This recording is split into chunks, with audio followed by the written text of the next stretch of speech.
இரண்டு மனம் வேண்டும் இறைவனிடம் கேட்பேன் நினைத்து வாழ ஒன்று மறந்து வாழ ஒன்று இரண்டு மனம் வேண்டும்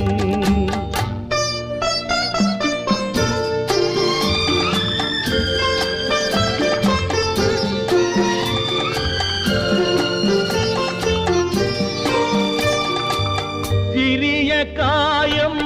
பெரிய துன்பம் ஆறும் நே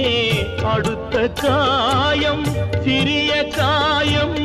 பெரிய துன்பம் ஆறும் முன்னே